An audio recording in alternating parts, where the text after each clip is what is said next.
A very good afternoon to all my dear students. Good afternoon, children. Pathak, Jignesh, Mr. Om Gupta for always sending beautiful afternoon wishes. Neha, Pranati, Harshita, Nand Goyal, Amit, Janvi has written, we have revised the concepts. Wonderful. Good afternoon, children. Ayush, Jia Valia, Yagesh, Mogan Priya, Ruhani, Nishi, Anand, Juhi, Harish Mehra, Pavitra, Prakriti, all of you children, a very, very good afternoon. And so I hope you all are doing great. And as I've already read that you all have revised the content, so that's wonderful. We have already completed Unit 1 of Sale of Goods Act. We have completed Chapter 2 also, Conditions and Warranties. And today we will be winding up the third unit. And I'll just give you a brief introduction for the last fourth unit of Sale of Goods Act. All right. Okay, Mr. Vancharoda, we'll discuss that as well.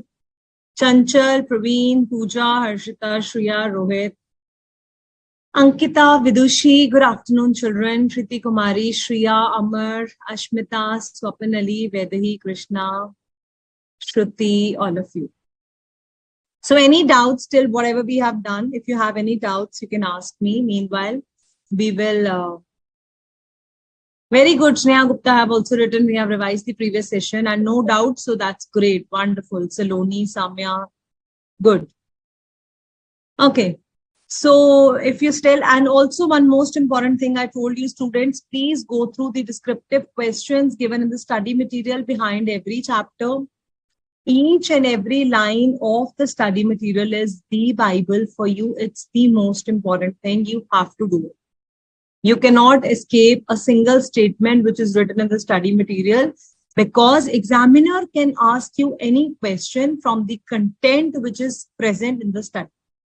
And those who ask me, ma'am, any other book we have to refer, as I always tell you, if you're referring to my presentations and study material, that is sufficient. You don't need to refer any other books. But if you're doing BCom along and you have mercantile law books, then it's okay. You can refer it for the examples. That's fine.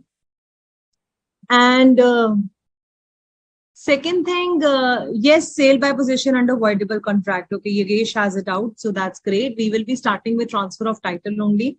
Okay, whether he have read your doubt also, Swapanali, I'll just clear it. Good.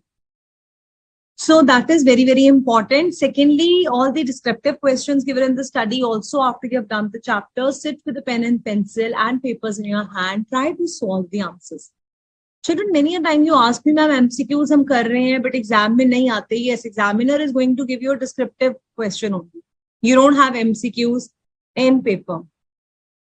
Okay, but MCQs help to broaden your concepts. It gives you a lot of concept clarity.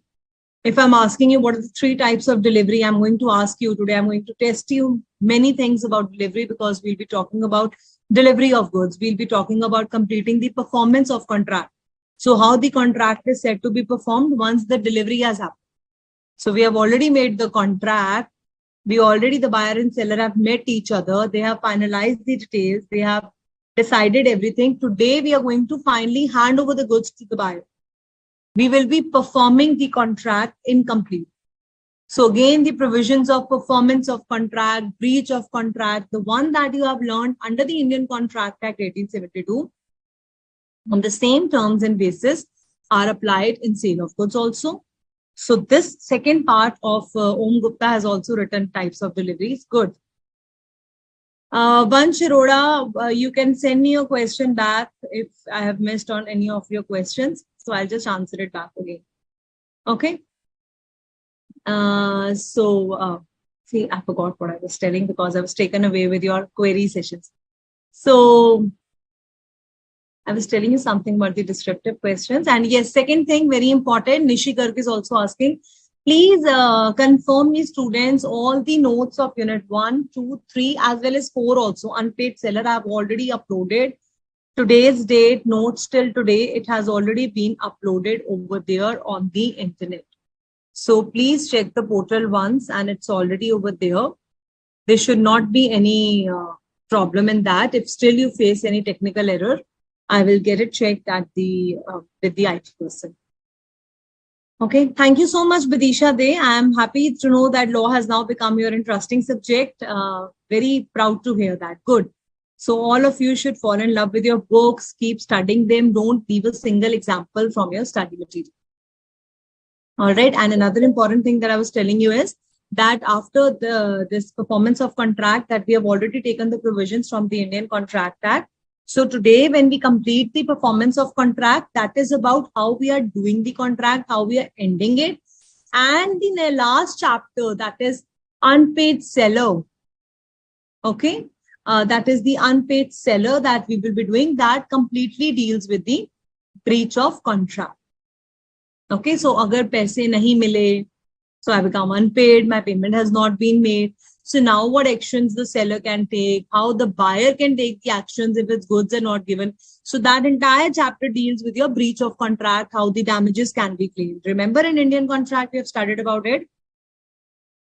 Thank you so much. Harshita has confirmed all the notes are there on the portal. So well done. I was actually looking for someone to respond so that I also get to know that it is already there. All right.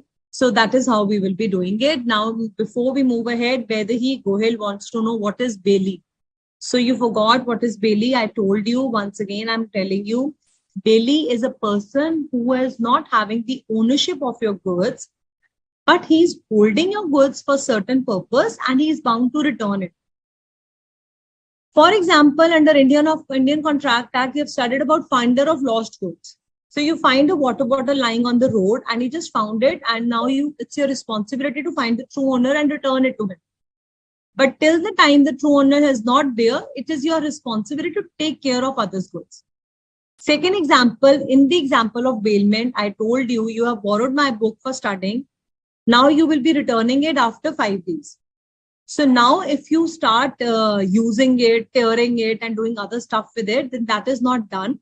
You're supposed to return the book back and you are supposed to take care of the goods. So Bailey is a person who is not having the ownership. He's only having the possession and he is bound to return the goods after the purpose has been fulfilled. All right. And Swapanali, appropriation again means selection of goods.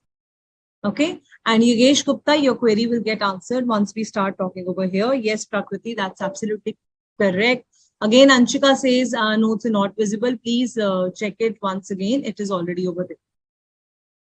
Ms. Jayanti, all right, good that you have joined. Bonafide purchaser means a person, Vishnu, that who is purchasing the goods in good faith. Vansh Arora, whatever doubts you can have, you can ask in this class only. We have only law class with you over here, okay? Okay, good. Harsha V is asking what is possession? Child, you should be knowing by now. Possession means the custody of the goods. You're not having the ownership, just having the possession means goods aapke paas hai. All right, now let's start and move ahead. Transfer of title, we have already covered the first 3 points. Quickly answer me all the 3 points that we have covered. So we have discussed in this transfer of title. That means section 27 says that only the person who is the owner of the goods can transfer it. Saloni and Gia has also confirmed the notes are there. So it is there. Please, children, now it's confirmed. Okay, let's move ahead. Yeah. So we have already discussed about the ownership, that I can transfer the goods. I can sell the goods only if I'm the owner. We have discussed the first 3 exceptions and you have to answer me without cheating it from the study material. Who are the 3 people who can sell the goods even if it's not, even if he's not the owner? Tell me, answer me quickly. So long you have taken, students. Who are the 3 persons that we have already discussed exceptions? You have revised them. I know that. Yes, mercantile agent is absolutely correct. So a mercantile agent is a person who is selling the goods on behalf of the owner. If he is in the possession of the goods,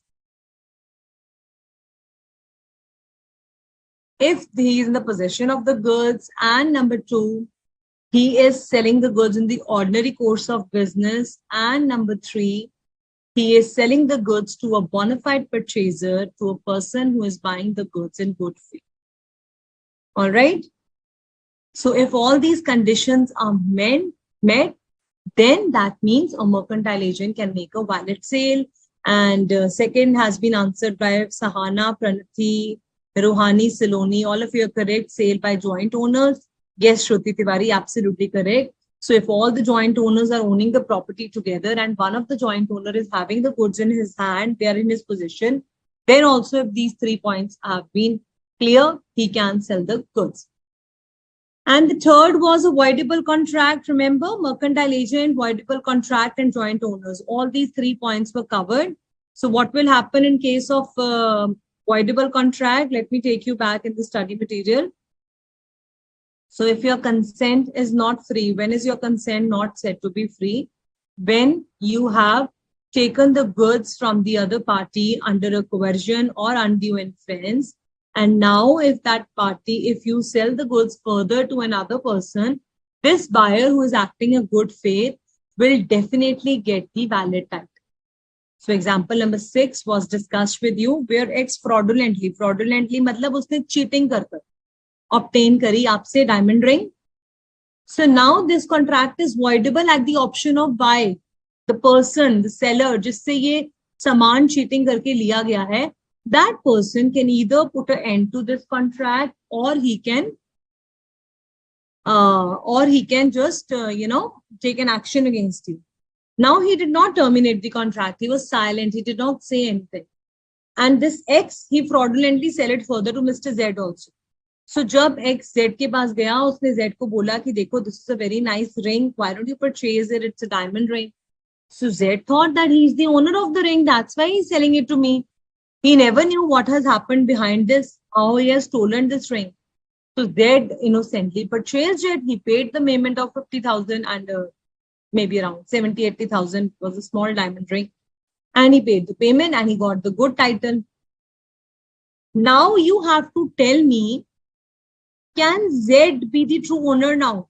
Can Z own this ring? Why he is saying Y cannot recover the ring from Z? Why? Why Y cannot recover the ring from Z? इसका answer अगर आपको exam में लिखना आ जाए तो आप क्या लिखो? So you will simply write down Y cannot recover the ring from Z. What is the meaning of this line? Even if contract is subsequently set aside, means even if he subsequently takes an action, then also Y, the true owner, cannot recover the ring from Z. Very good. All those who have written, no ma'am, not at all. He cannot recover. That's great. But why?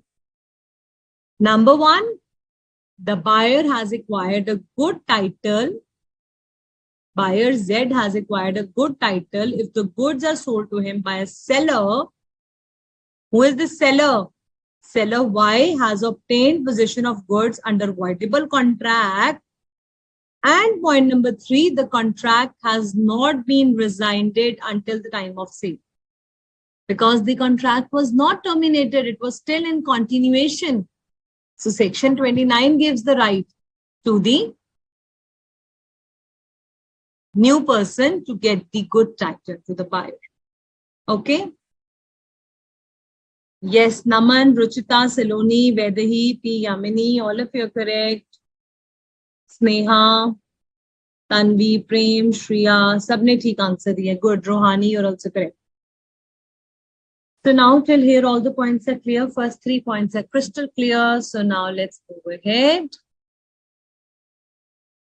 What happens in case section 30 subsection 1 and section 30 subsection 2 are very, very interesting sections.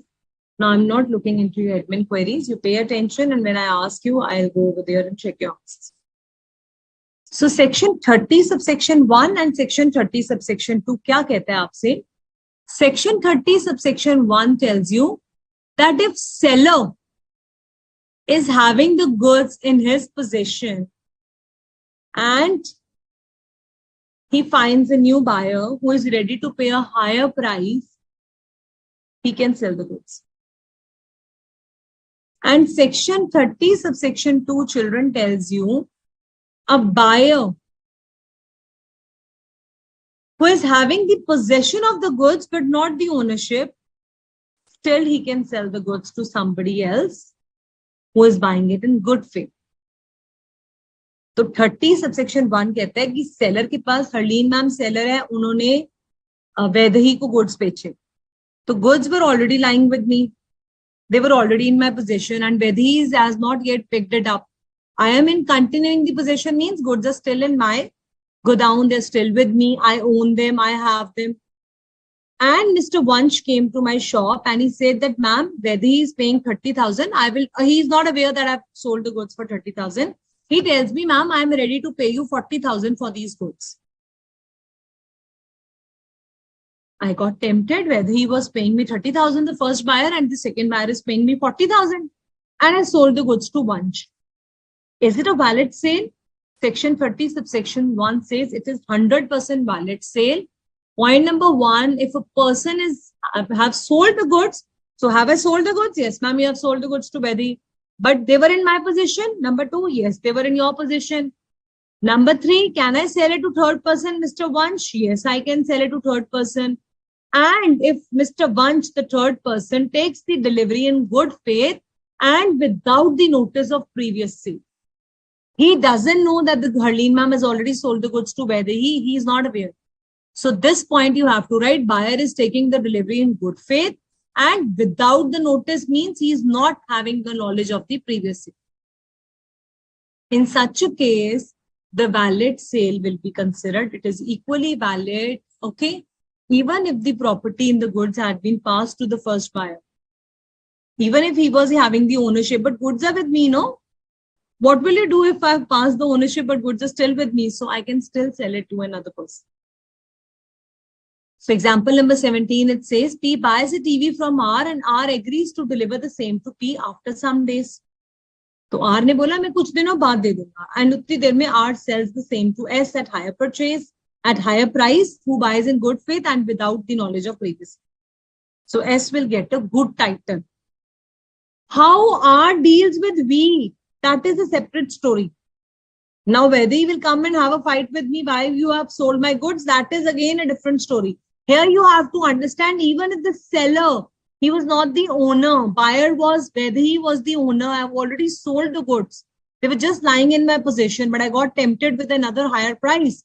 So I sold the goods to them. So here what you have to see is, even if the seller is not the owner, then also if he has the possession of the goods, he can sell the goods to a buyer who buys in good faith and he has no knowledge of the previous sale. That's it. Points covered. Sale by buyer who is having the possession but not the ownership. अब क्या हुआ, buyer आपकी shop में आया और उसने बोला भाई गुड्स मेरे को बेच दो, आज मैं गुड्स लेकर जा रहा हूं, कल पेमेंट कर दूंगा. पोजेशन मैंने आज ले ली बट प्रॉपर्टी तो मेरी तभी होगी ना जब पेमेंट होगी फुल. अब सेम स्टोरी, बायर के हाथ में गुड्स आ गए. Number 1, buyer is having the goods with the consent of the seller. चोरी नहीं करी है, सेलर से पूछ कर लेकर आए. So my all CS students went with me. We went to the grocery store and we said, Uncle, we are buying the chocolates today. Tomorrow we'll come and make the payment. Uncle trusted us and he gave us new nice Dairy Milk chocolates and we packed them and we got them home. Now we are having it with the consent of the seller. Seller has given it to us. And property is still not ours. We have still not got the ownership. Now we have the right to sell, pledge or dispose of the goods to third person if he is thinking. Now, say for example, I bought those chocolates as a business. We are doing it. I bought it in bulk. It's my business to sell those chocolates further at a retail price in the market. Now I can sell them to buyers who are thinking that Harleen ma'am is the real owner of these chocolates and he's buying it in good faith and without the notice of the lien of the respective seller. So A was the seller from whom Harleen ma'am bought packets of 100 packets of different types of chocolates. And she put these chocolates in her shop. And when the customers came, they bought these goods in good faith, thinking that Harleen is the real owner. They were not knowing that the lien on such goods is by Mr. A. Lien means the right. Please write down the meaning of lien. As of now, you can simply understand the right on the goods. So do I have the right on someone else's goods? If I borrow a pencil from you, is it become mine? No. I have to pay it. Now I have to purchase it to get the right. So the right was of that seller only. He was having the right on those goods, but still I made a valid sale. Now this Mr. Buyer, say for example, Mr. Buyer J came to my shop and he purchased these chocolates from me. Although I have not yet made, Herleen has not yet made the payment to it. She's only having the possession of these goods. She's not the real owner. Then also she can make a valid sale if J buys it in good faith and J is not aware of this previous history that H has not made payment to it. All right, understood. Section 30 subsection 2 सबको समझ आ गया? So please write down, divide them in the points. First point is buyer is with the consent of seller obtaining the possession. Point number 2 is before the property passes. Point number 3 is he may sell, pledge and dispose of the goods. And point number 4 is the buyer is buying it in good faith. And point number 5 without the notice of lien of the original seller. Point number 6 he will get a good title.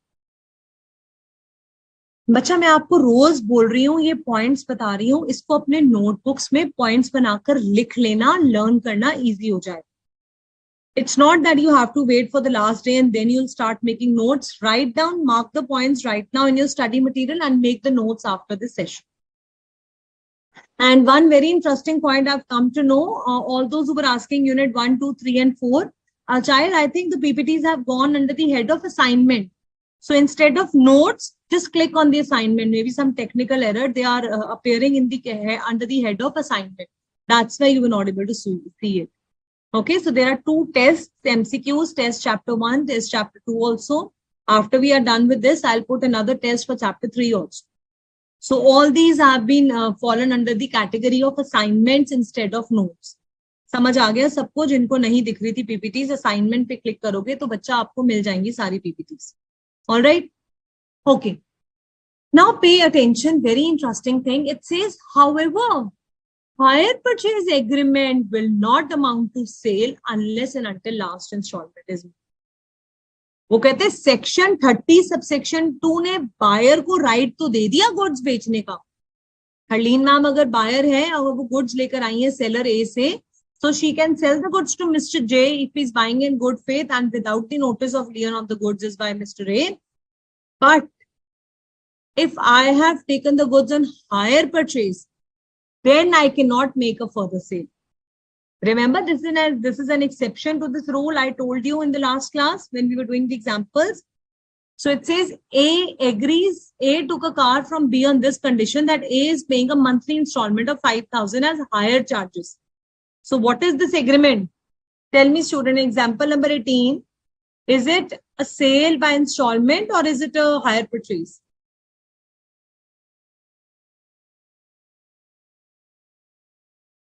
Yes, Rohit, your understanding was correct. Hitesh, wonderful. Hire purchaser cannot resell the goods. Vested, Vediti, Vaiditi. Vaiditi, vested means if the right is lying with you, okay? Anand Gaur, without the notice of lien means he is not, Mr. J, the buyer who has come to my shop, he does not know that the goods actually belong to Mr. A. Actually, the lien, that means the right on the goods is of Mr. A. No, he's the original seller. Very good. Rohit says that I have already given the test of this chapter. So you are doing the tests also from those PDFs that I have uploaded. So that's great. Excellent. Bhumika, Khushi. Sia is asking it's hire purchase. Beta, Chanchal, Ruhani, Tanvi, Ritu, Vishnu, Vaiyamani, Prakriti, Jiawalia, Ankita, Subiksha. All of you are correct, children. Yes, Mr. McCain, Miss McCain, Kaur, Vedehi, Jiawalia. All of you are correct. It is hire purchase agreement. So under hire purchase, it is not considered to be a sale. So A took the car under hire purchase, 5,000 hire purchase charges उसे pay करने थे in 24 installments. After few installments, A sold the car to C. Now B will simply go and recover the car from C because A has neither bought the car nor agreed to buy the car. So what will the original seller do? He will simply go as breach of implied condition as to title, yaad hai na? He will simply go and he will recover the car from the new buyer and take it back. Without paying, you cannot become the owner. Very good, Tanvi, Vidisha, and Shriya, Anand, Goel. All of you are correct. समझ आ गया सबको? सबने लिख दिया example 18 is for higher purchase and it's good. Okay, let's move ahead. Effect of estoppel. Now this is again very interesting thing. So you want to listen to a story? Let's create a nice interesting story. So whose name should be taken in this story? So Tanvi Mamuluskar. So Tanvi is running a shop wherein she's selling nice crockery bowls. So Tanvi, you are running a crockery shop and you have nice crockery bowls which you are selling to the customers. And Shriya Vishwakarma. Shriya is Tanvi's friend. Okay, there is a student Tanvi over here and there is a student Shriya. So Shriya is Tanvi's friend. Okay, and Sneha Gupta is the customer. Sneha Gupta, you have been answering very well today. So stopped working. Wait. So who is the seller? Seller is Tanvi. Shriya is Tanvi's friend. And Sneha Gupta is the customer. She got so happy that ma'am has taken my. So, ab suno story mein kya hota hai? Tanvi is selling these nice, beautiful crockery bowls. And Shriya uski shop mein aayi hui hai. ठीक है, these nice, beautiful cups over here. And Sneha, customer, that is buyer, come to Tanvi's shop. And when Sneha visited Tanvi's shop, Shriya, being a friend, she started showing these crockery bowls. She said, see, they are very nice. Ma'am, please purchase them. I'm the owner of the shop. You can buy these goods. They're very nice. They'll not break. Be careful with them. But all these things are being said by Shriya. Was Shriya the owner of the shop? No, ma'am. Aapne to bola seller Tanvi hai. But Tanvi remained silent. Tanvi did not interrupt. उसे लगा श्रेया मेरी दोस्त है, मेरा काम करवा रही है. And she was silent. So now Sneha made the purchase of the goods. So here law says because Shriya made Sneha believed that she is the true owner and Tanvi remained silent to this. She did not stop Shriya from saying all this. So then it will be assumed by estoppel effect that Shriya is the true owner of these goods. Although she is not the owner of the goods, even though if she sells such goods, Sneha will purchase in good faith. That means a valid title has been passed. So अब हम law पढ़ते हैं. Example of Tanvi, Shriya and Sneha आप learn करके अपने दिमाग में रखिए. Let us read it. What is written? When the owner is stopped by the conduct from denying the seller's authority, transferee will get the true title. अब उसने बड़े complicated law word में लिख दिया. अब आपको समझ आ जाएगा. ओनर कौन था यहाँ पे? Owner is Tanvi. She is stopped by the conduct from denying the sellers authority. So owner over here is Shreya. So Shriya is acting as an owner and seller is not stopping him. So Sneha will get a good title against the true owner. But before a good title by estoppel can be made, the true owner had actively suffered or held that person to believe that he is the true owner. So we also made believe. Shriya was showing the bowls. She was saying that I am the true owner. Then that's why it will be believed as if she is the true owner.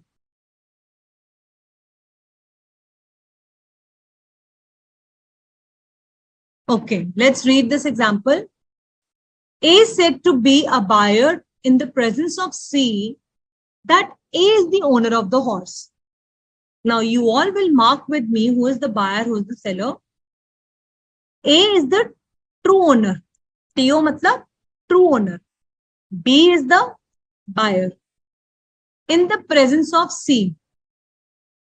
In the presence of C means, okay, chalo C ko likh lo true owner and A ko you can write seller.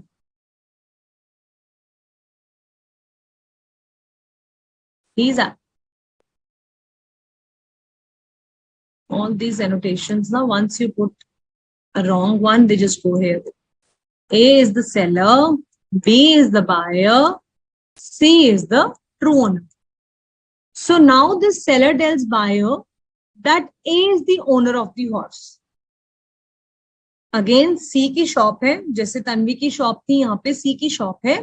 He is selling the horses, but Shriya A is the friend. So she said, "This is my horse. I am the owner of the horse." And now this true owner, हमारे case में Tanvi was the true owner. She remained silent. So here C is the true owner. He remained silent. उसने चुप रहा, उसे पता है भी घोड़ा मेरा है, बट उसने कहा चलो यार मेरा दोस्त मदद कर रहा है सेल होने. एंड बी जो बायर है, जो स्नेहा थी हमारे एग्जांपल में, she bought the horse. Here B will get a valid title even though seller had no title to the horse. Was she the true owner? No, she was still not the true owner, but then B, who is buying in good faith, will get the true title. In this case, C, by his own conduct, is prevented from denying A's authority. C ने अपनी conduct से, what is the meaning of conduct, children? Actions. By staying silent, that means this is her action. So she remained silent and it prevented from denying A's authority. C did not say anything. अब actual में क्या होना चाहिए, अगर आप जो कह रहे हैं हिंदी में समझाओ. हिंदी में इसका मतलब क्या होता है कि अगर आपकी दुकान पर आकर कोई आपका दोस्त कह रहा है कि मैं ओनर हूं, तो आप ट्रू ओनर बोलेगा ना, नहीं ये नहीं है, मैं हूं, ऐसे ही बोलेंगे ना आप. बट मेरा कंडक्ट, मेरा एक्शन क्या था कि I was silent. So now I cannot deny his authority. Now I cannot say, no, he was not the owner, I was the owner. So my silence has made B believe that A is the owner of the horse. So this is known as sale by estoppel. You've also done this case as B estoppel by minor. Okay, so estoppel means if someone has said something, then he cannot deny later on. Now later on, A cannot say, नहीं, मैं तो owner था ही नहीं, मैं तो सिर्फ friend था जो उसकी शॉप में आया था. अब नहीं ऐसा होगा, आपको ही ओनर माना जाएगा, बिकॉज ट्रू ओनर की साइलेंस ने ये बिलीव कर दिया कि आप ट्रू ओनर हैं.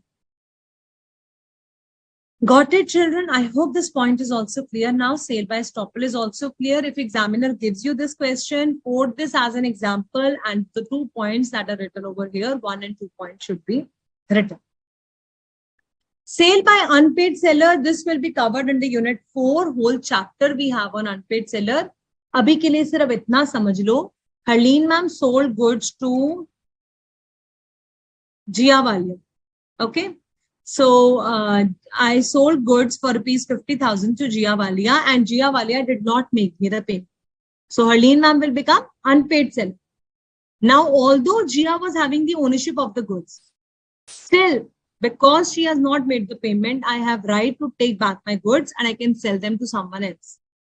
So all these cases, how I can sell, how I can take my goods back, will be covered when we cover section 54 in next chapter. Okay. Okay, Anshika and Yogesh, I'll take your name also, don't worry. Saloni, if the buyer knows who's the true owner, else. Yes, Saloni, but still, if the buyer is here, we are assuming that buyer is trusting whatever is happening in the shop. He is not aware. He is only relying on whosoever says the true owner. So, Rohit, I just explained it in Hindi also. I hope now his topic is clear. Mr. Umaid, what have you written? Please make it clear. Okay, good. All those who have written, we have understood. Chanchal is also saying, please repeat this point in Hindi. I just spoke. Abhi bola maine. Yes, Ayush Mishra, the silence in agreement, the same point it's come. Mr. Asif, Miss Asif Bhai Tharadia, where you're talking about the goods being damaged, that is the next point under performance of contract. There we will deal with that. So you tell me, Mohammed Shaib, if the goods are not as per description, who will bear the risk? So buyer has the answer to return the goods if the goods are not as per description. Okay, thank you, Akshita and Sidoni.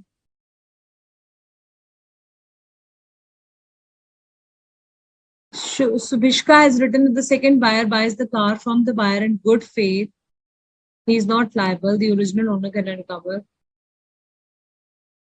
So, Subishka, in that case, I hope you're asking what the condition as to title. If it is breached, then you can simply go and recover your goods. Whosoever is the true owner, they can recover the goods from the buyer. But in this case, by estoppel, here we are making, the seller is only making the buyer believe that this, my friend of mine, whosoever is standing over here, he is the true owner. So now he cannot deny later on. Okay. All right. Good. I'm happy to know this. Jia, Sneha, thank you so much. What is stoppage? Whether he, when we go to next chapter, there we will understand stoppage and transit. Okay. And all these three cases, my dear students, already know who is the official receiver and liquidator. If you become insolvent, official receiver is appointed and he can make a sale on your behalf. Even if he's not the owner, he can sell your goods. No P. Gamini in section 29, buyer is not knowing that it is by fraud. He is trusting you to be the real owner. Purchase of goods from finder of lost goods. We have discussed this n number of times. Finder of lost goods under Indian Contract Act. If you found a water bottle lying on the road and the expenditure of returning this bottle to the true owner is much more than the price of this water bottle, then the finder of lost good has been given the right under section 169 of Indian Contract Act to sell this bottle. So अगर आपको कुछ भी मिलता है as a finder of lost goods and you feel that you can sell it in the market and you can give the price to the true owner, that is also, even if you're not the owner of the goods, you can make such valid sale. And who is this sale by pawnee who can convey a good title to the buyer? You have to answer me, children. A has pledged the goods with the bank and taken a loan of 1 lakh rupees. And now if A fails to return the loan money to the bank, can bank sell the goods further? Was the bank owner? No, ma'am, bank was not the owner. So who is acting as a pawnee over here? A or banker? He says pawnee can convey a good title to the buyer. That means sale by pawnee can also be made.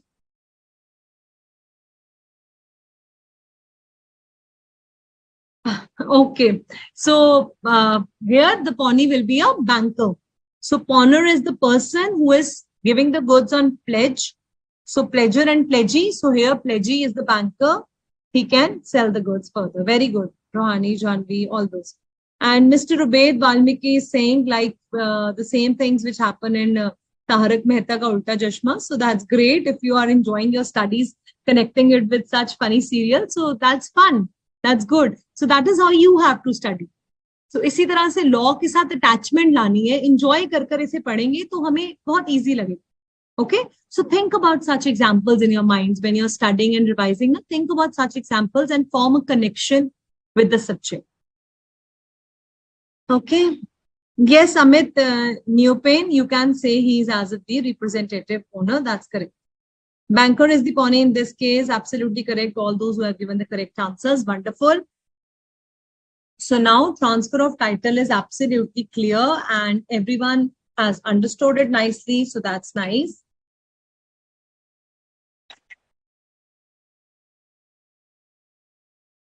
So after this, we will be covering performance of contract of sale. Section 31 to 44 completely deals with the delivery of goods. So how the delivery has to be made, who is the true owner, how the goods will be given, all this procedure we will understand.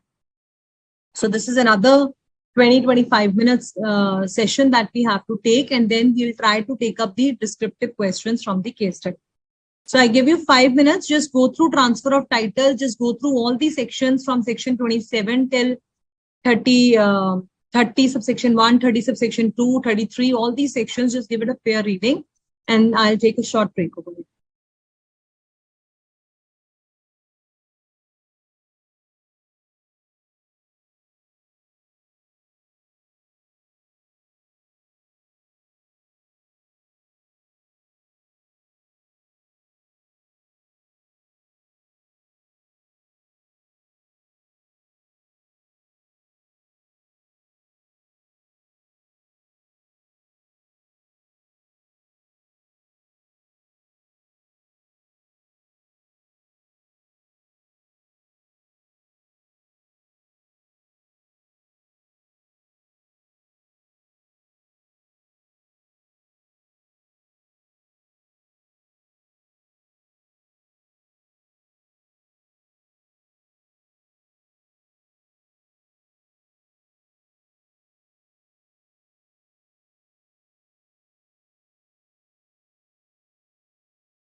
Who is the official receiver? So welcome back, students. Official receiver is the one if you have been declared insolvent, means your assets are not sufficient in order to pay off your liabilities.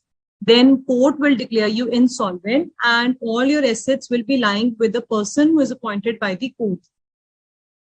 So this official receiver or official liquidator is appointed by the court who will take hold of all your assets and he will pay off your liabilities. So in such a case, law says even if he's not the owner of your goods, but still law has given him the right to sell your goods. All right. Further, Mr. Praveen Pampana is asking in case if there is any defect if the goods are sold by estoppel, then that person, see child, why we are holding him responsible here? If some defect happens in the horse, A will be held liable because he has assumed himself to be the true owner. So now C by his own conduct has prevented from denying A's authority. So he has not stopped from believing him that he is not the true owner. So here, whosoever is the true, whosoever has been assumed to be the owner, that person will be held liable. Okay, Mr. Praveen? All right, others have written crystal clear, so that's great. Palak Dodani has a query, example 19. If sellers say to buyer lesser price than the original, true owner is not present. Okay, so if any transaction like this happen, Ms. Palak, then we simply have to see in case of sale by estoppel, whosoever is trying to act as the true owner and the sale is being made and concluded by him, whether it is at high price or low price, whatever rate, he will be considered as the owner of the goods. Later on, he cannot deny that, no, I am not the owner. This Mr. C was the owner. Now he has accepted. We have accepted that you are the owner. So now you have to bear the consequences. Okay.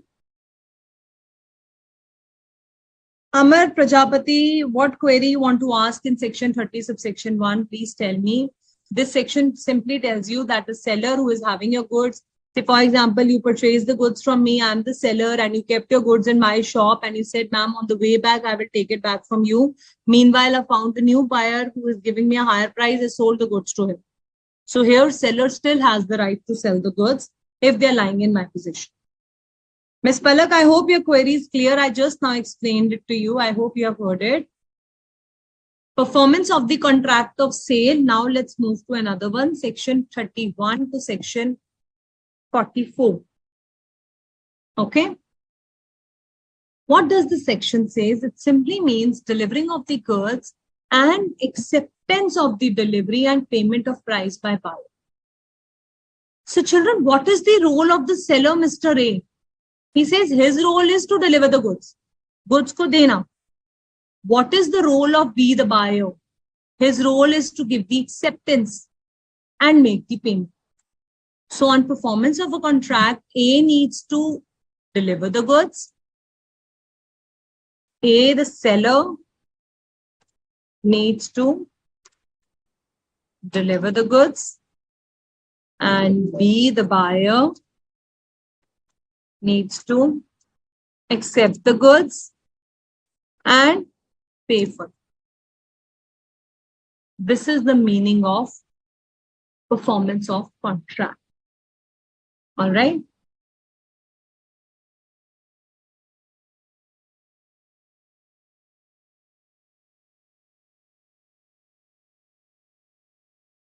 All right, now let's go ahead. So it says, what are the three types of deliveries? So now we'll be understanding first definition of delivery. It's already clear. We all know the definition of delivery. So delivery is the voluntary transfer.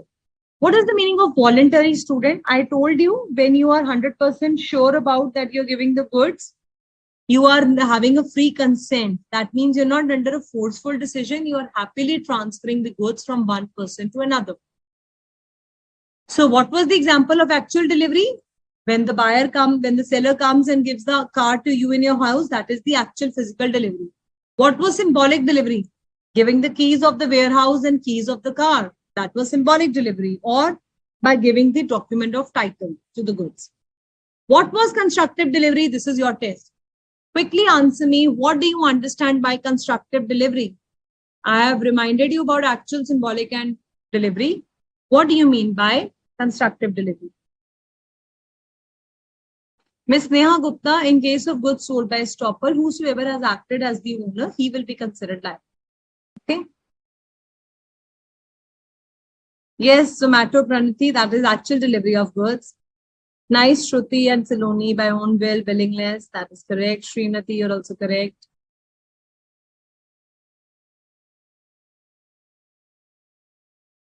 So, Bhiksha, you don't have to bother about all the assets of that company. Only for that respective good, he will be considered as the owner. Amar Prajapati, I hope section 30, subsection 1 is now clear.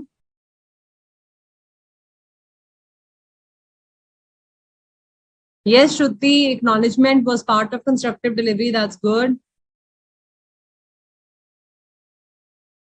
Manish saying no, handing over the document of title to goods was symbolic delivery. I explained you earlier also. R Satya, where we are making the symbolic delivery, child, where we're giving a railway receipt.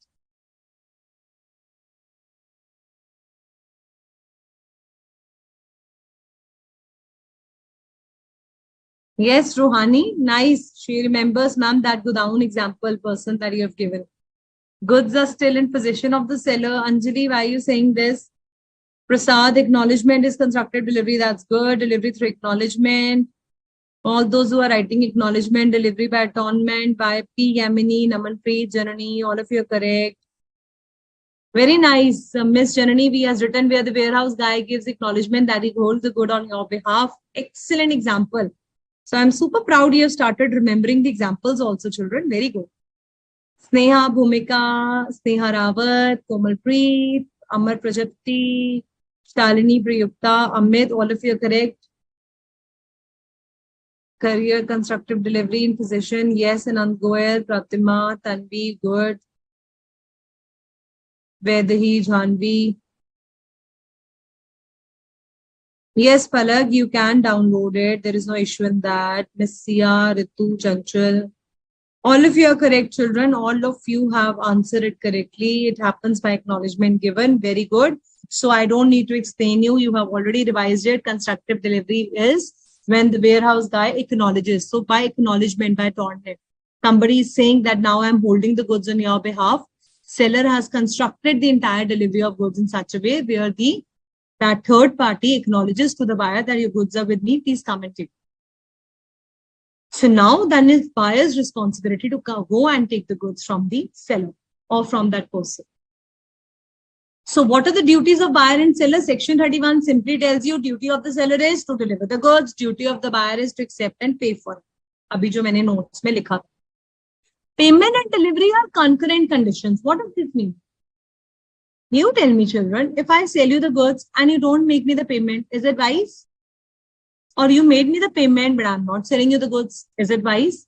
He says, no, both should be ready and willing to give the goods, and buyer should be ready and willing to pay the price. These are concurrent conditions. They are dependent on each other. They are complementary. Buyer and seller are complementary to each other. Similarly, payment and delivery are complementary to each other. The examiner अगर आपको 1 mark का दे दे, how can you say payment and delivery are concurrent conditions? तो ये छोटे सा paragraph section 52 का आपने लिख कर. Now these are the rules regarding your delivery of goods.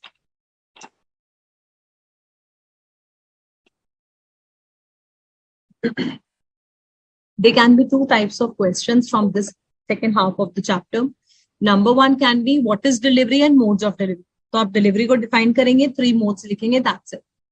Second can be what are the rules regarding the delivery of goods under sale of goods. In that case, you have to write down all these 10, 11 rules.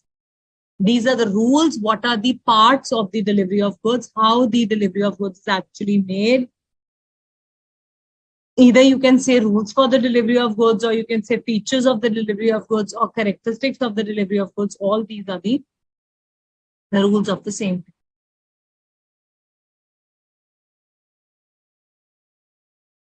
Section 33 simply defines what is delivery. We have all understood. We will not do it again. Section 34 pe aajo, effect of part delivery. Now, what is the meaning of effect of part delivery? You asked me to send 2,000 bags of sugar on 1st August 2023 So 1st August 2023, I have to send you 2000 bags of sugar. So I got a truck for uploading 2000 bags of sugar, but that was a small truck.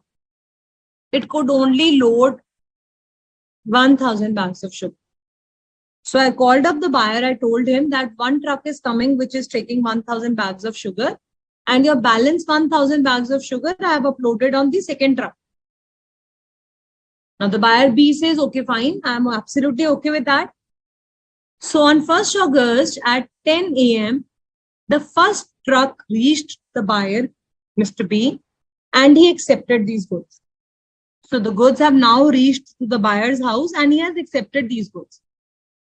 And later on, buyer said, okay, I have taken 1000. Now take these 1000 back. I will not take it. He returns it. What do you think? Can he return the goods or no? And why? Based on this section, it's written in front of you. You have to answer.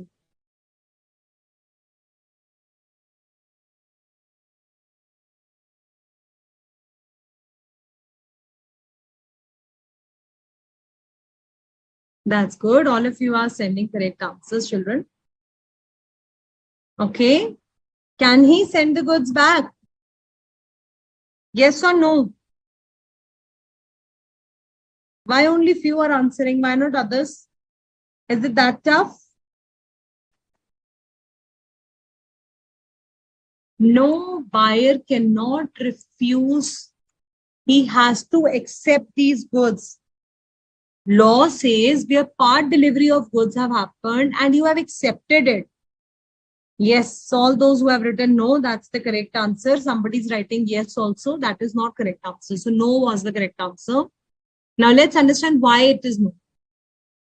So law says delivery of part of goods means delivery of whole of goods have happened. So if I have asked you, if I've told you as a seller that I'm sending the goods in 2 trucks, 1000 has already been sent out and the another one is out for delivery, and now you have accepted the part of goods, you become bound to accept the others. Delivery of part of goods with an intention of securing it does not mean the delivery of remainder. So it means that once you've accepted, you are bound to accept whole of the goods. ये माना जाएगा, assume किया जाएगा कि अगर part delivery हो गई है, तो that means बाकी सारे goods भी deliver हो गए हैं. Certain goods were lying at wharf. Wharf means a kind of a godown. Before uploading the goods in the ship, they are kept in certain wharfs, drawers. Seller instructed the wharfinger to deliver them to the buyer who had paid for them. And therefore, buyer accepted them and took away the part of the goods. क्या हुआ? कुछ goods पड़े थे wharf में. So we can assume there were 600 packets lying in the wharf. Seller told wharfinger that please give the goods to the buyer. Whenever he'll come, just deliver the goods to him. He has already made the payment for these 600 packs. So buyer came and he just took 500 bags. And he thought later on I'll come and take 100 bags. Now it will be assumed that whole the delivery has happened from our side. It is not your headache as a seller to take care when the buyer will be coming and taking those 100 bags. हमारी तरफ से part delivery हो गई तो पूरी delivery हो गई. So it is buyer's headache to take complete goods. Okay, so section 34, simply remember if part of the goods have been delivered, please write it down. If part of the goods have been delivered, it will be assumed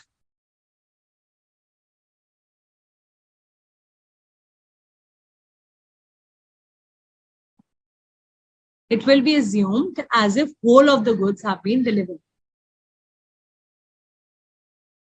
Okay, all of you have written very beautiful and correct answers. Very nice. Tanvi, Rohit, Amit, Sneha, Anand, Amit, Shriya, Seethalakshmi, good. Priti, everyone. Section 34 clear हो गया. Section 35 देखते हैं. What does it says? Section 35 tells you, apart from any express contract,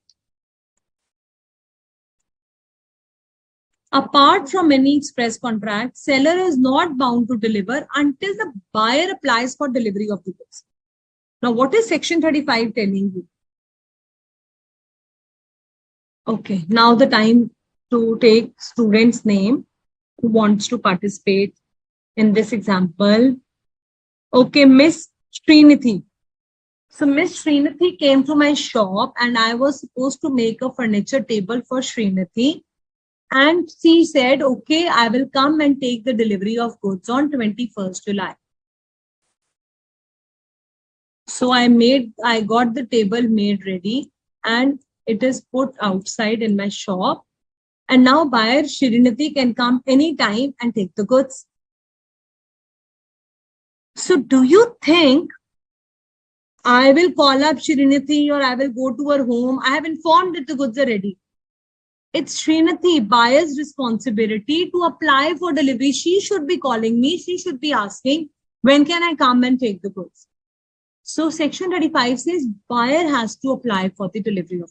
It is buyer's responsibility to ask for the delivery of goods. Okay.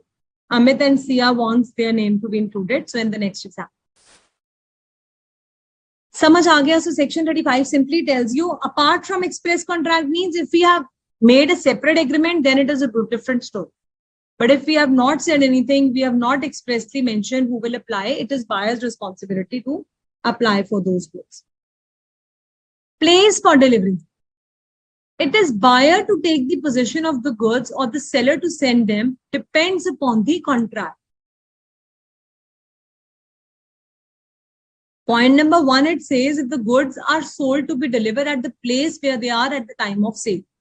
So it says in a case of a contract of sale, they should be delivered at the time they were at the time of sale. And if they have been agreed to be sold, means if it is a case of agreement to be sold, then they should be delivered at the place of manufacturing or production. So let's take an interesting example. If contract of sale is made, then section 36 says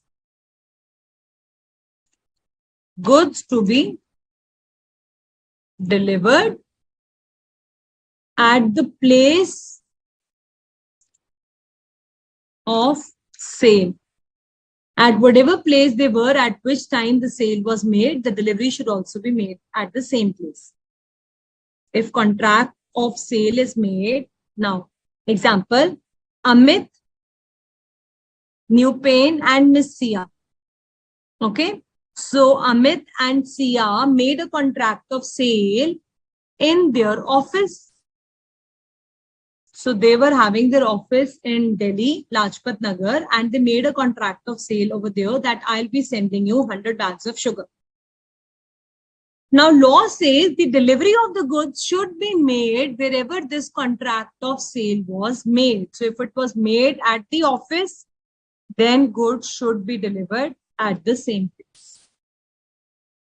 But if Amit has made an agreement of sell to Sia, then delivery of goods will take place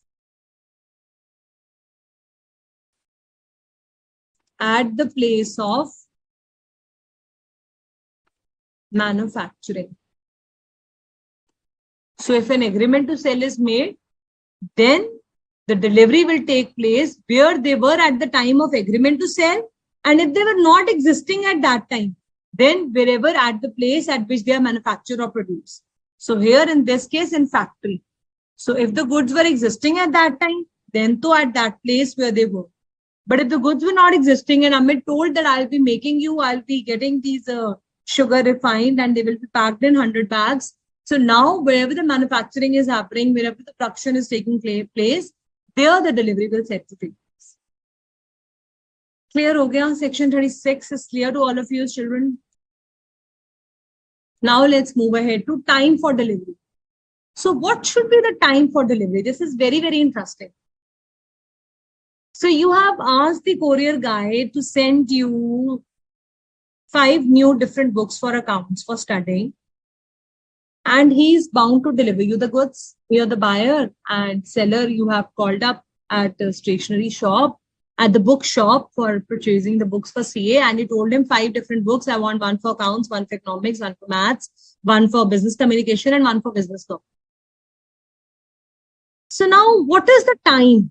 It says if no time is fixed, then seller should send these goods or books within a reasonable time. Now my children will ask, ma'am, what is reasonable time? Now, if this courier guys come and deliver the books at your house at 10 a.m. in the morning, is it a reasonable time? Yes, ma'am, it's fine. It's a daytime. I can accept it. I'm ready. If he comes and bothers your sleep in the afternoon at 3 p.m., then also it's okay. Then also it's a reasonable time. Whatever depends upon the case to case. Now, if we are finding it reasonable, then it's okay. If this courier guy comes at 12 midnight and rings the bell, ting tong, this is your courier for 5 books. Please wake up and take these books and study now. Is this 12 midnight a reasonable time? Law says no. कोई time तो होना चाहिए ना, किसी को आप courier रात को घंटी बजा रहे हो, सब सो रहे हैं, तो वो कहते हैं here you can bound to reject the goods. You're not supposed to force to be accepting the goods. Seller is bound to send the goods only at a reasonable time and not at any time. So the time for delivery, either it should be fixed. If it is fixed that you have to give the goods by 1st August, then you must give it on the same date. Otherwise, I will not accept. Remember stipulation as to time? Examples of wedding cakes and wedding lehengas and birthday cakes. You're supposed to deliver them now on that date. And otherwise, the goods should be delivered at a reasonable time.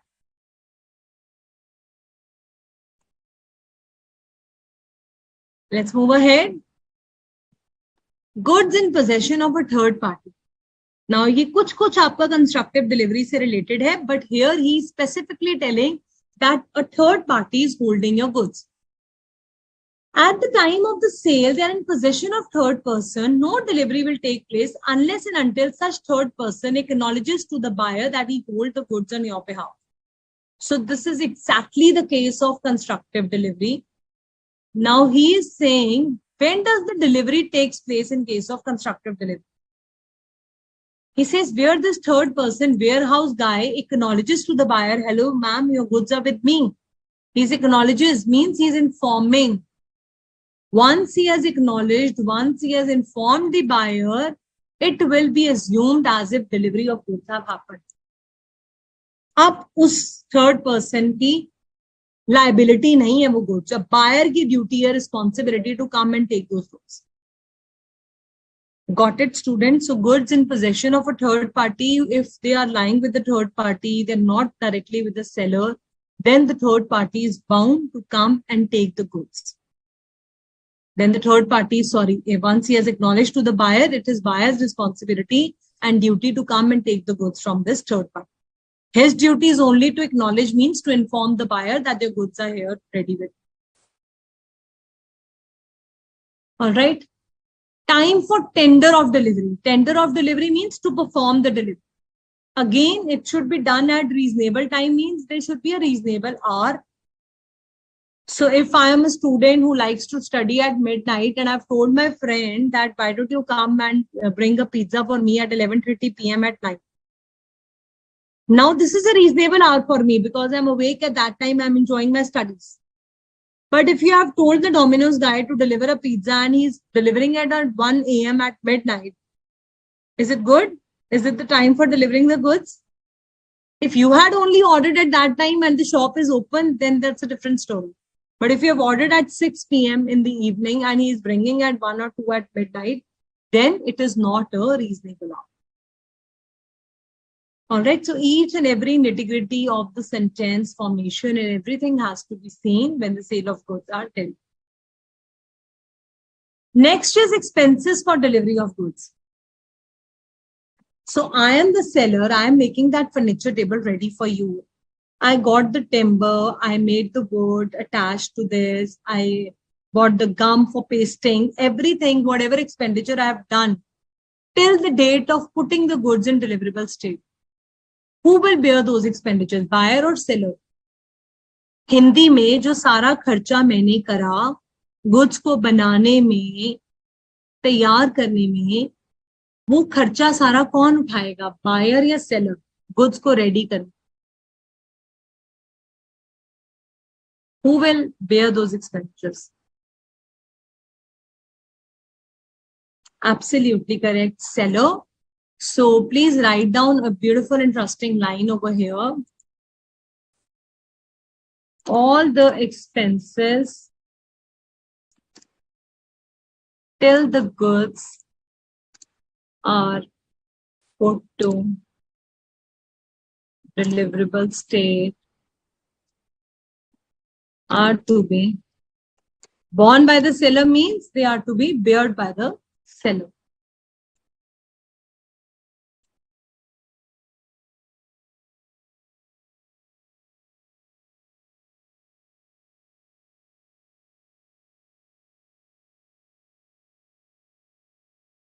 And all the expenses after this, who will bear it? Will be borne by the buyer. आप पूछते रहते हो ना हमेशा, many of you keep sending the queries, ma'am, who will bear the expenditure? तो अब इसको अच्छे से learn कर लेना. All the expenditure, section 36 tells you all the expenditure till the goods are put towards. Let's take a small break over here and then we will complete all these remaining points. All right. So let's take a small break and then we'll continue.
Yeah, welcome back, students.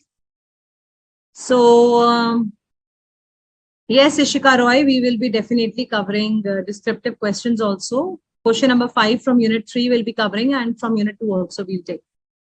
Sovan and P. Yamini are asking difference between time for delivery and time for tender of delivery. So basically, there is time for delivery of goods. So I told you that I'm going to sell you the goods and I'll be delivering them after 10 days. Okay. So I've given you a certain time period that after 10 days, you will get the goods. So it's 21st July today. By 31st July, you will get the goods. Now, maybe I made a delay of 1 day and I delivered it on 1st of August. It's okay, 1 day. Or maybe I delivered it within 5 days only.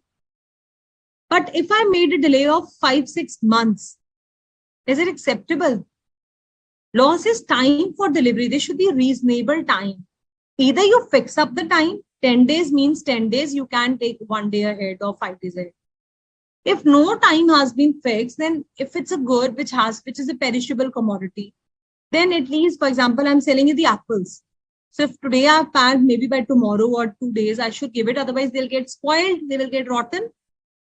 And if it's a good which is a long time duration, then again within a reasonable time so that you don't have to wait for it. But time tender for delivery means performing the contract. When are you actually going to perform the contract? What is the reasonable hour? So time for tendering of delivery here, it is specifically talking about the reasonable hour, that it should be made at a reasonable hour, not at very unordinary times. So section 36, subsection 4 typically talks about the time it should not be ineffective. If I'm coming at 12 midnight and knocking at the door, please take your 5 kgs of sugar, you will just ask me to get lost. Why? Because it's a sleeping time. It's a reasonable hour is a question of fact. You're not supposed to ring anyone's bell at an odd time and say that I'm getting a goods delivery. Okay, so it may be treated ineffectual. If it is not made at a reasonable hour, it will be treated ineffectual, means it will not be considered valid. समझ आ गया? Time for tender of delivery means when are you actually delivering it, performing it, it should be done at reasonable hour. And time for delivery talks about the number of days, how much time it can take. Let me see if there is any other query. Anand Gaur is saying effect of estoppel. दोबारा बता दीजिए बेटा. Effect of estoppel means if I am not the true owner, your friend is having the shop, it is his shop, उसकी दुकान में ये water bottle मैंने उठाई और बायर को बोला मैं ओनर हूं, आप ये खरीद लीजिए. बायर ने ये खरीद ली. कल को कोई डैमेज है, डिफेक्ट है, तो मुझे ही ओनर माना जाएगा. Because sale by estoppel, true owner silent था, उसने कुछ नहीं कहा, उसने एज्यूम करवाया कि हरलीन मैम ही ओनर है. So by estoppel I have become the owner. Now I will be considered as a valid owner of this water bottle. For this sale, I will be the owner, and buyer who has bought in good faith, he has believed that I am the owner of these goods. So I will be held liable for this sale. Okay, clear hai? All those who were asking for a stopper again. If seller bears the expensive, then he can include those. Yes, Miss Sia, that's absolutely correct. Yes, Manish, after the goods have been delivered, given to the carrier for transportation, then it will be his buyer will have to bear the expenditures. Okay. Janvi is asking how to revise regularly. So please, tomorrow you have 2 days, Saturday, Sunday, whatever we have done till now, make notes, keep your notebooks ready, and revise these 3 chapters thoroughly. Read it from the study material, refer to my presentations. I have told you the PPTs, if you'll click on the assignment buttons, by mistake, all the PPTs have gone under assignments. So everything is uploaded, and also test for third chapter will also be uploaded today, again under the assignments only. So you can go and read it and revise it from there. No, Ishika Roy, that is a case of minor. We don't have to go into such details. What happens in that case, you simply have to understand that he becomes the owner for the goods. All right, now let's move ahead with section 37 because we have to cover few descriptive questions also, children, today. Delivery of wrong quantity. Now ये बहुत interesting है, ध्यान से सुनना. 3 subsection है section 37 के. So point number 1, 2 and 3 and 4 also. So point number 1 is very interesting. It says seller delivers a certain quantity less than what was contracted. Buyer may reject them, and if buyer accept the goods, he shall pay for them at the contract rate. Now, what does it mean? What does this mean? If, I hope I'm clear, if the goods to be delivered by the seller were 100 bags of sugar. 100 bags of sugar were to be sent. Please keep writing down these examples, short examples that I keep telling you in between. A was to deliver 100 bags of sugar to the buyer B. However, A just sent 56 bags of sugar. Seller delivers less than what was contracted for. वो कहता है मेरे पास है नहीं है, 56 bags ही हैं. He sent it. And it was said that these 100 bags, what rate we have accepted? Rupees 1,000 per bag. Now he says 56 bags have been delivered. Buyer B can reject them. He will simply say, look, you asked me 100 bags of sugar, you are giving me 56. Please take them back. I'm not going to take them. Or if he accepts it, he has 2 options. Number 1, he can reject it. Number 2, if he accepts it, he should accept it at the same contracted rate, that is 1,000. So he should pay 56,000 rupees and take bags. Case number 1, delivery of wrong quantity. Write down heading number 1, less quantity. Example, 100 bags were to be sent. A sent only 56 bags. B has 2 options. Option number 1, reject 56 bags. Option number 2, accept 56 bags and pay for the contracted rate. Clear हो गया सबको subsection 1? Let's move to subsection 2. Second point, seller deliver the goods larger than what was contracted. Buyer can accept the contracted ones and reject the rest. He can reject the whole. And if he accepts the whole, again he should pay at the contract rate. अब फिर बहुत interesting. 100 bags of sugar send करने थे. मैंने 110 bags of sugar send कर दिए. Each at a price of 1,000 per bag. Buyer has 3 options. Number 1, reject 110 bags. Number 2, accept 100 bags, pay at the rate of 1,000 and reject the 10 bags. Or I can accept whole of the larger quantity, that is 110. And then what will be the price that the buyer will pay? If I go with the third option, what price do we need to pay?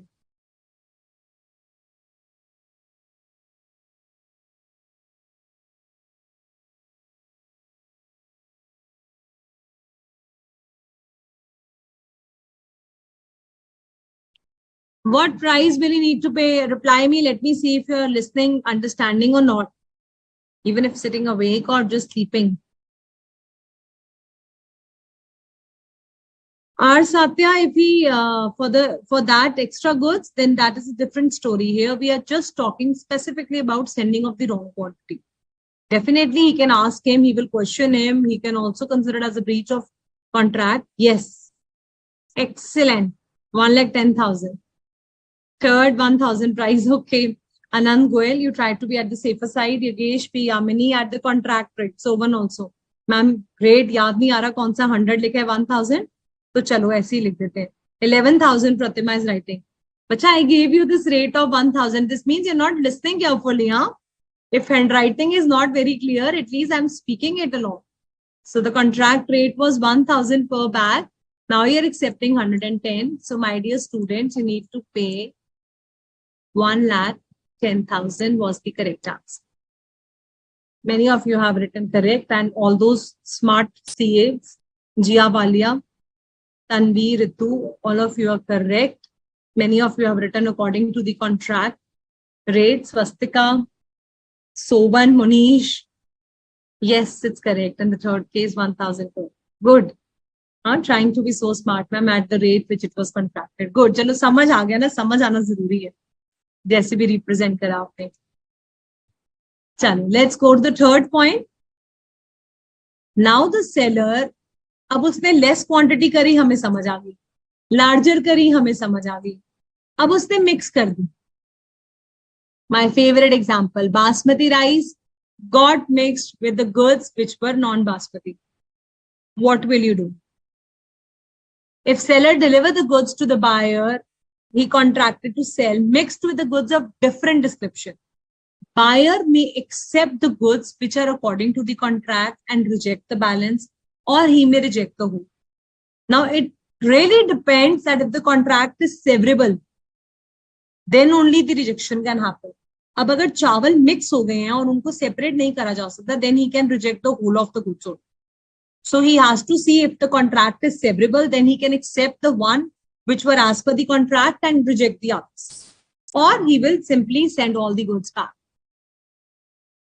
Now, this provision is subject to any usage of trade, special agreement, or course of dealing between the parties. So we have already been dealing with all those kind of transactions. It's not that you're sending me the sugar for the first time or rice for the first time. It is dependent upon general usage of trade and agreements that buyer and seller keep happening with each other. So let's read example number 21. A agrees to sell 100 quintals of wheat at a rate of 1,000 per quintal, and he is sending 1,100 quintals. What are the three options? Number one, he can reject the whole. Number two, accept 1,000 and reject the 100, or accept whole of the 1,100 and pay at the rate of 1,000 per quintal. समझ आ गया? Example 21 is also clear. Let's quickly close it now. Installment deliveries. Can the seller make installment deliveries? Very important point. Section 38 mark करके रख लो. Buyer is not bound to accept installment delivery. You as a seller, you were supposed to send 10 bags of sugar and you said that I only have 8. I'm sending you. Please accept it as a complete contract. And after 2 months, I will send you the balance 2 bags. Buyer will simply reject. See, students, part delivery is something different. Your truck was not available at that time. You told him, you have informed him the goods are coming in another truck. You have accepted the part delivery. Then it is a different story. But delivery in installments, I'm sending you in different installments. Buyer is not bound to accept. So like payment in installments अगर होती है इस तरह से delivery installments में नहीं हो सकती है. Both the parties have to agree. Whatever they have agreed, then it can take place. Rights and liabilities for delivery by installments may be determined by the parties. So if both the parties A and B have made an agreement to that effect, then it is a separate story. But unless and otherwise agreed, if we have not mentioned anything, out of your choice, seller cannot send the delivery of goods in different installments. वो कह रहा है जी 15,000 bag भेज लेते, 5,000 आज आ रहे हैं, 5,000 2 महीने बाद आ रहे हैं, फिर 5,000 आ रहा है. अपनी मर्जी से आप ऐसे इंस्टॉलमेंट डिलीवरी नहीं कर सकते. एक ही बारी डिलीवर करो. रॉन्ग क्वांटिटी कर रहे हो तो सेक्शन 37, पार्ट डिलीवरी कर रहे हो तो सेक्शन 34, बट इंस्टॉलमेंट डिलीवरी नहीं कर सकते. And delivery to career.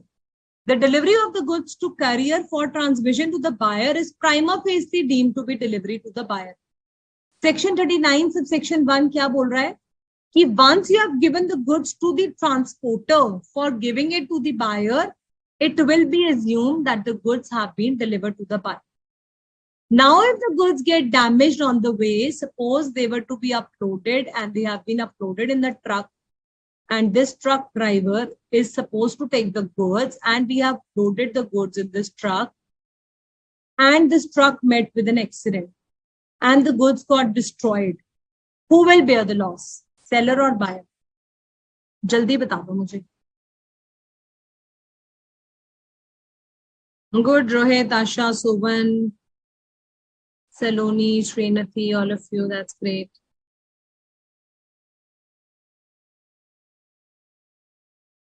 Who will bear the loss? Buyer will bear the loss. That's correct answer. And what do you call this?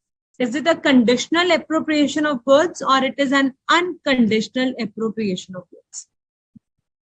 Delivery to carrier, section 23 subsection 2 की बात कर रहा है या फिर section 25 की बात कर रहा है? Is it a conditional appropriation or unconditional appropriation of goods?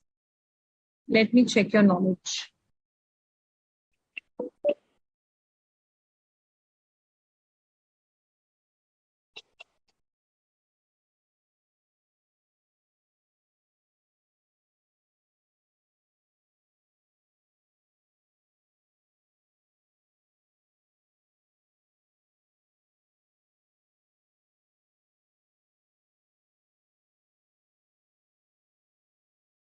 Somebody is writing conditional, somebody is writing unconditional.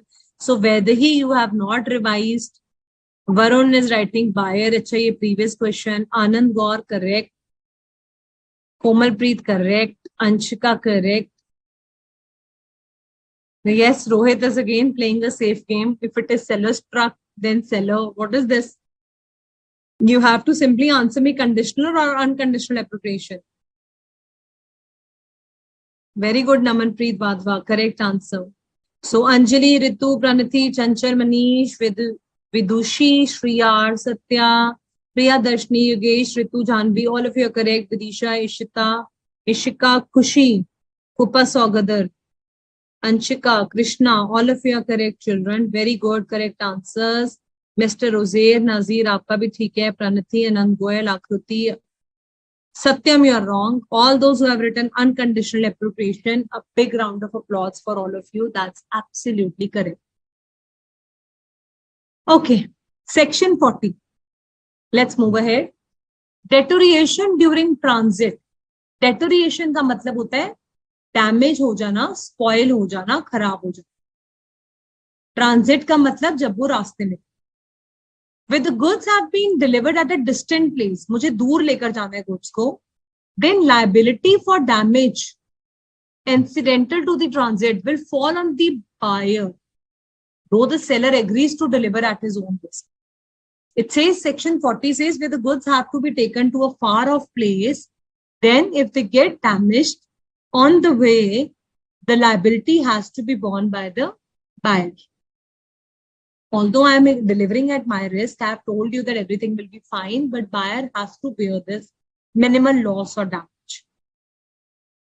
Let's read example 22. P, the seller, sold the goods to Q, a buyer, certain quantity of iron rods, which were to be sent by proper vessel. Vessel मतलब एक ship animal, क्योंकि वो ship से आ रहे हैं, पानी से आ रहे हैं, तो कई बारी गीलेपन से, सीलन से आयरन रॉड्स पे रस्ट लग जाता है. There are chances because of the water, damage can happen to the iron because they're coming by ship. So the rust was so minimal. Minimal means it was very less. And it was not making it unmercantile. It was still the mercantile quality. Here it was held, Q was bound to accept the goods. Now, Q cannot say all the way that you have bought the goods from Bombay port to London port and just because there is little junk on it, take your goods back. We have done so much expenditure, come on. And this rust is not even making it unmercantile. They can still be used for the purpose for which you have ordered. So Q was bound to accept the goods under section 40, which says that if any minute deterioration or damage has happened, if the goods get spoiled during transit for the distant places, मतलब दूर जा रहे हैं जब, long places, then the buyer has to pay the losses. Okay. So let's take a very interesting example. Let me give you an example over here. So if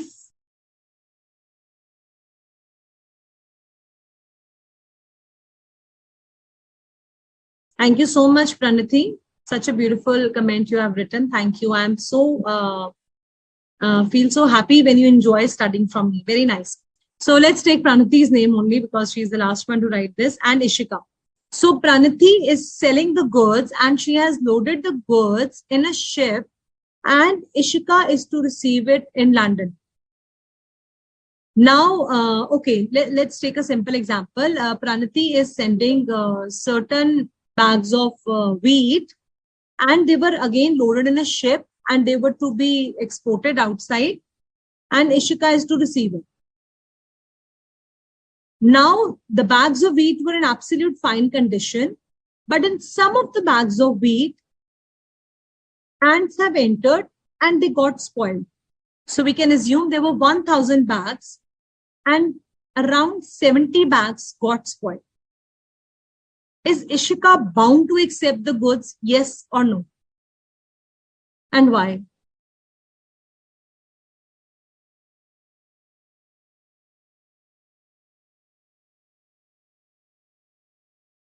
Okay. Tell me now. Krishna Singh is saying if goods train unfortunately meet with an accident, then will railway authority compensate the buyer? So Krishna Singh, uncertainty of situation, it all depends how the things have to be met in that case. And the only thing is that you have to make sure that seller will not be bound by it. Seller can only be bound if he has reserved the right to disposal. Section 25 applicable, seller is bound. But आपको जो examiner question पूछेगा वो सिर्फ simple पूछेगा कि buyer has to bear the loss of seller. So in such cases, buyer will be bearing the loss.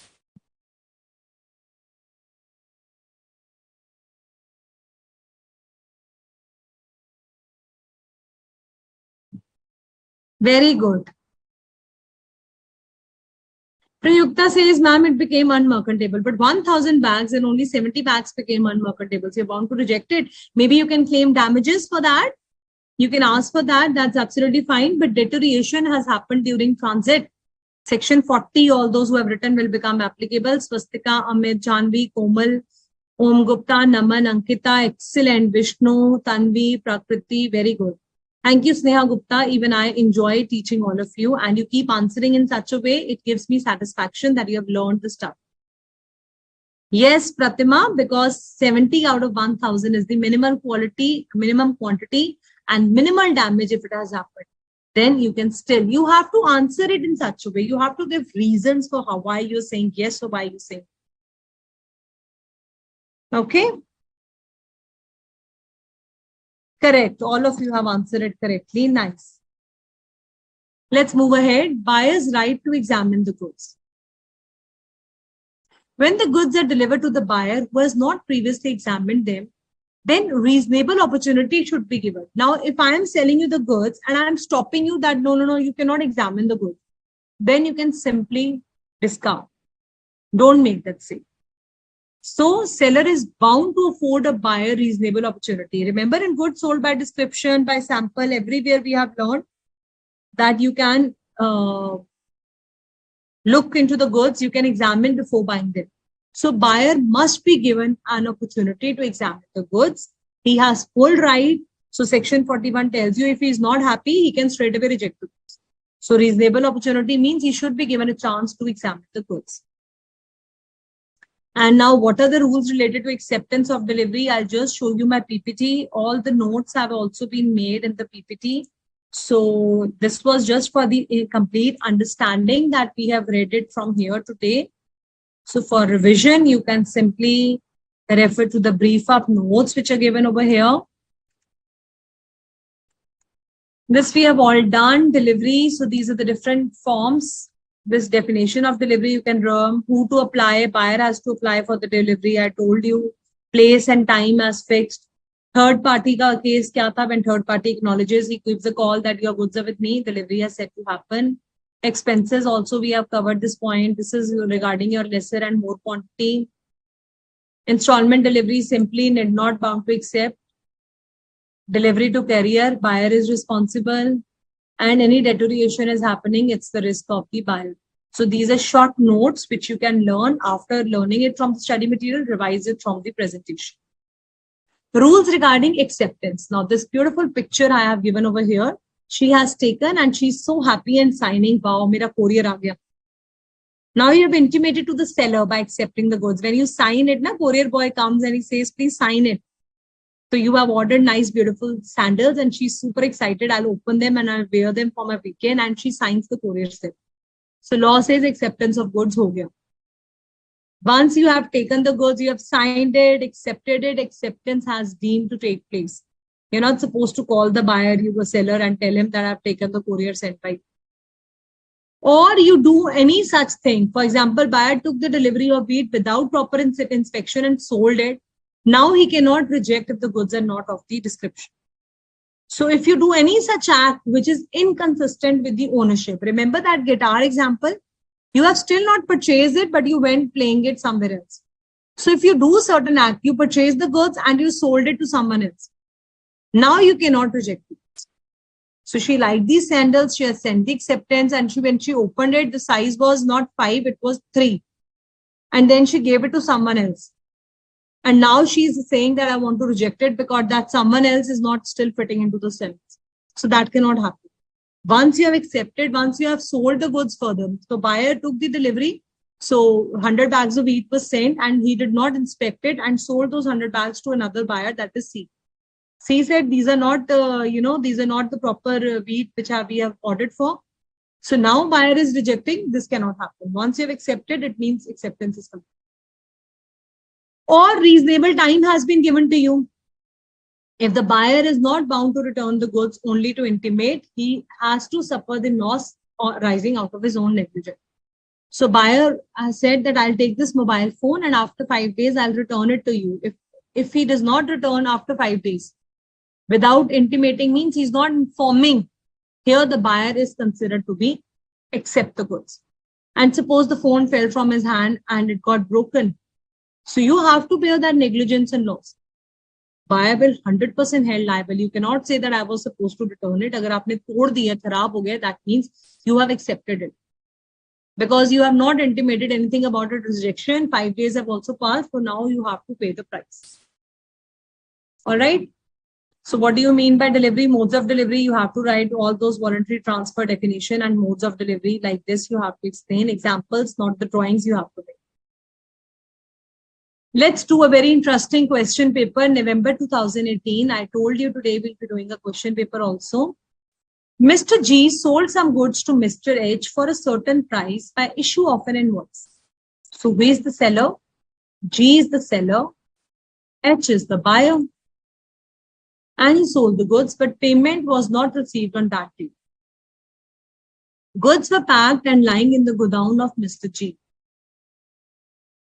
So he has packed the goods, but the payment was not received on that date. Goods were packed and they were lying in the godown of Mr. G only. The goods were inspected by H's agent. Buyer ka agent aaya, usne goods inspect kare and they were found to be in the order. And later on he paid the cash also. Just after receiving cash, G, the seller, told H the goods are to be taken away from the godown so that he can come to enable him to store other goods. उसने कहा भी goods अपने godown में से please ले जाओ, मुझे और भी goods store करना. After a day, since H did not take away the goods, G kept them outside in open space, and due to rain, the goods got damaged. Who will be responsible? Buyer or the seller? G, the seller, is responsible, or H, the buyer? ध्यान से पढ़ो case study. Give me the answer, yes or no, with why.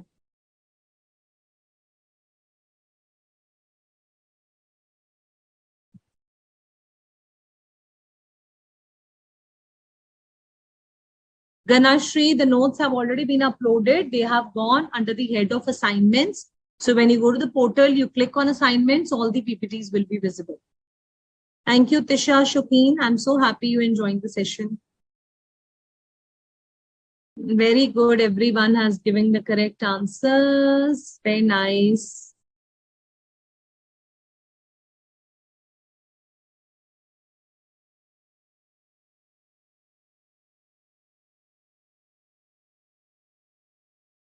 Excellent. All those who have given the correct answer. Buyer H will be responsible because he should have taken the goods away. He was given the reasonable time to pick up the goods. H will bear the loss. All of you have sent the correct answer, children. Wonderful. So there are two parts of this question. Number one, decide who will be responsible. So whatever beautiful answers you have written, because H was already informed, buyer was informed, delivery was complete. It was buyer's H responsibility to take care of the goods. Since H made a delay in picking up the delivery of goods and the goods were destroyed, therefore definitely H will be responsible. Will your answer be different if the dues were not settled in cash and still pending? इसका answer आता है आपको B part का? Can you answer B part also? Shirinadi is saying G will be liable as a bailee.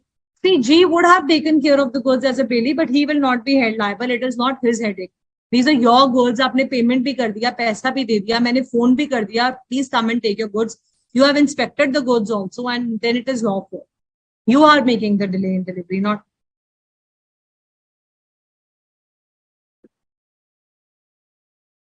Okay, if the dues are not settled, you all are sending me wrong answers. You know why? Because you have not done this topic. Second point B deals with the unpaid seller. So here we were supposed to cover one point. First answer, delivery of goods, risk of loss, prima facie passes with the property. So you will write down about section 26. Buyer is liable because of his neglect and refusal. Delivery to take the delivery, goods have got destroyed. Also, what was section 26? Prima facie risk passes with the property. Ownership has been transferred. So buyer becomes the owner. So now if he makes the delay in picking up the goods, he will be held liable. And point number 2 deals with unpaid seller unit 4. So when we do unit 4, then you'll understand. You want to start with unit 4? Okay. Let's do one descriptive question since we still have time for that.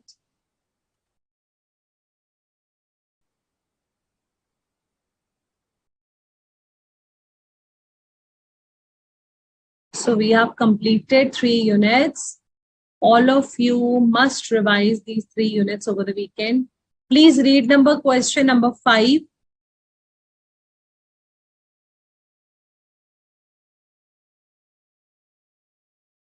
Read question number 4 first. Read question number 4 from the study material and then we'll discuss.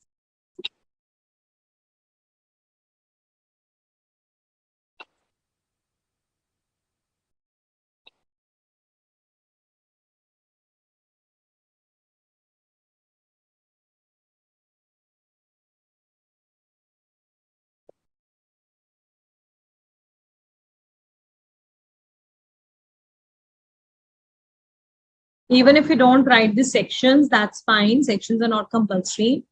So read question number 4 and send me the answers, and then we'll read the descriptive answers from the study.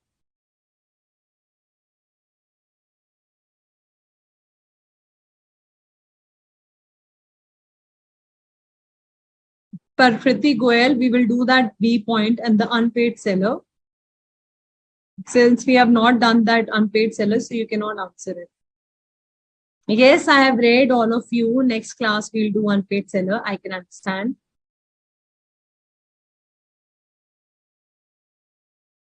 Mr. Om Gupta, what do you want to know about my CA journey? You can ask specific, I'll answer that. Urvi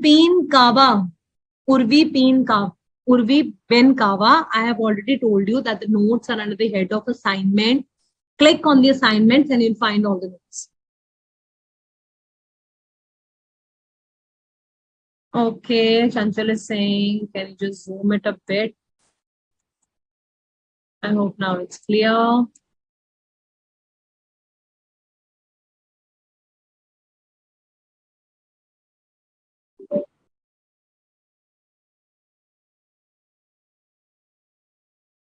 Good, Sneha Gupta, that's nice.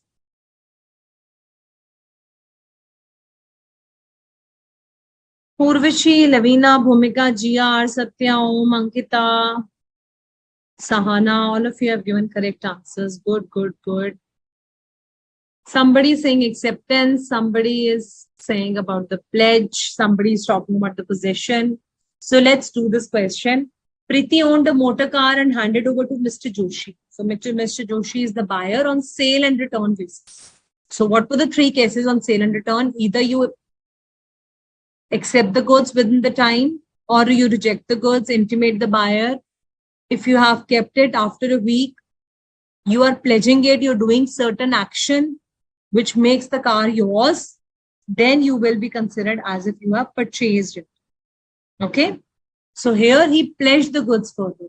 So Joshi has done something which made us to believe that goods are of Mr. Joshi. Now Preeti now claims the car back from Mr. Ganesh. Can she succeed? So what was your correct answer?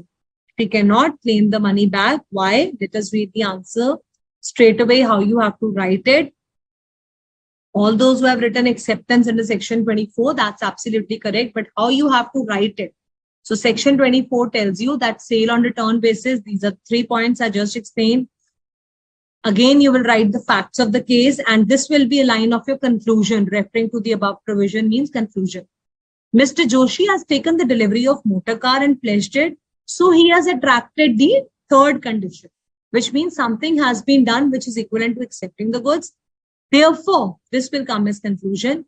Property passes to Mr. Joshi. Preeti cannot claim back the motor car, but she can claim the prize money. She will say, look, this was my car and this Mr. Joshi has done something and proceeded it further. So Mr. Ganesh, you can take the car. He has already sold it to you, but please, Mr. Joshi, pay me the price for my goods. Clear ho gaya? Sabko clear ho gaya? Almost everyone has sent the correct answer. Now quickly read question number 5. We can cover that also. ABC are joint owners of truck and their possession of the said truck was with B. So there are 3 joint owners and possession is with Mr. B. X is purchasing it from D without knowing A and C are also the owners. So X is buying in good faith and without the notice that B is not the only owner. He does not know that A and C are also the owners. So sale is valid. Yes, ma'am. Sale between B and X is valid. Why? Because transfer of title exception allows this sale. It can be made. Sale by one of the joint owners will be held valid if he is in the possession of the goods with the permission of co-owners and buyer is buying in good faith. So here in this respective case, all these points are met. He is buying it in good faith and without the knowledge. Therefore, it will be considered as a valid contract of sale. So like this, you all have to revise your content and then go through all the descriptive questions as well. Okay. Mr. Akib is saying, I've revised twice, but some provisions I forget. So the only solution is, Akib, you need to continue revising it. And here I am going to answer your queries related to sale of goods. So I'm teaching you sale of goods. Anything you want to ask from that, feel free. I will answer it. Okay. And make your short notes. Read it again and again. It will help you to retain the information. I completely understand law at times is very vast, but bar karne se, it will get fed over here. Thank you so much, Jia Walia. Thank you, Sita Lakshmi. Thank you, Om Gupta. Thank you, Anand Goel. Ishika Roy in the next class, remind me about this question. We will do it, okay? Thank you, Krishna Singh. It was a valid contract. All those who have written that was correct. Thank you, Kushi. Thank you, Rohani. Thank you, children. Is it mandatory? No, Swastika, it is not mandatory to write the sections. It is not compulsory. And remember the sections and write only the correct sections. Never write a wrong section, okay? Whether he is asking how much time it took you to complete foundation, and Om Gupta also keep asking every time. So I started my CA along with my BCom honors, and it took me total, like along with my BCom, I was able to do it in 4-5 years along with my articleship. So as in the first attempts, I have cleared all my foundation, inter and final. Okay. Thank you, Palak. I'm so happy the subject is becoming enjoyable for you. Good. Thank you, Ritu. Yes, Ishika, if he is reserving the right to disposal, then definitely he will bear the loss. Thank you, Namanpreet. Thank you, Akruti. Thank you, Sneha Singh. Urvi Bin, I always used to write notes and learn it and prepare like this. So that's why I request you all also to make notes and revise it and keep preparing, okay? And don't worry, thank you, Amit. Don't worry, you all also will definitely clear. Just keep that positive hope in your mind that yes, I am going to be a CA one day and I will do it. With all those positive motivations, when you prepare your notes, you put your hard work. See, I always tell my students, hard work has to be combined with motivation. आप दुखी होकर पढ़ रहे हो, डल होकर कि mummy ने बोला है सीए करनी है और मुझे करनी पड़ रही है, तो मजा नहीं आया. I have to do it and I will be one day CA, and open your books with joy and happiness. You will start enjoying it. So be happy while studying it. It is tough, but we can do it by studying. पढ़ना ही तो है, तो पढ़ लेंगे तो हो जाएगा. Okay. All the best. Revise your content. 3 chapters on Saturday, Sunday. See the contents from the PDFs I have uploaded under the head of assignments. Download it from there. Study from the study material also. See you all on Monday. Thank you so much. Goodbye.